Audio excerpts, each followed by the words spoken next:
Doumbé, ma femme, je t'ai amené de la viande fraîche. Lakk ko defal ma si un peu de sauce vivante. waa nijaay foo jëlee yàpp. Seras laa jóge. moo ngi nii yàpp bu bees tàq la.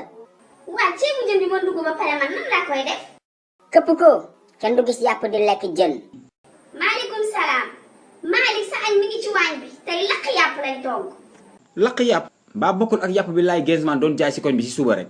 Malick mon fils lu nekk si yàpp boobu. mais père yàpp boobu yàpp kaña la. hey cëppër ki naa coo. waaw père. waaw xaaral ma dugg gaale bab si ñëwaat.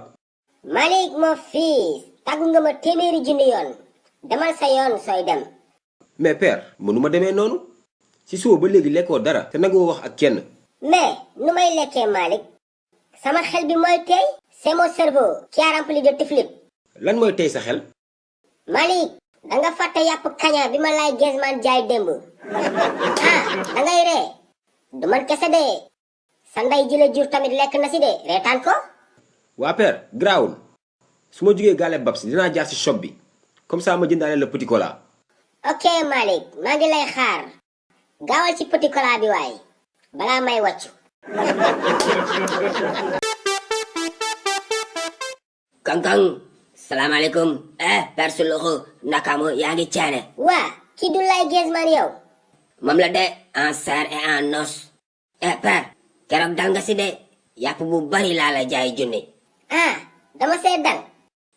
waaw 4 kilo yàpp junni foo ko mos a gis. wax nga dëgg de boobu laa waroon xam ne li nga may jaay dara baaxu si. bañ a baax loolu di yàpp bu bees tàq maa leen reyal sama bopp de fees leen ñëw jaay la ko. yow keroog bi nga fi ñëw waxoo woon Seras nga jóge foofu nga jëndee yàpp bi. man mais maa la wax loolu. waaw ak sa bopp bu xuufu bi xaw ma motaan moo la xuuf xaw ma lan. yàpp bi ma lay jaay jógewul Seras de xam naa dama mandi woon rek moo tax xaw ma lu ma lay wax. yàpp bi yàpp kaña la de. ii kaña. waaw 5 kaña laa rey. fees leen jël yàpp bi jaay la ko. laay Gainsman tey ngay xam ni woyu banday baayam. jottali ma kuuru roof bi. kuuru roof. laay Gainsman bul sonal sa bopp mënoo daw tuxkat nga say poumon baaxul.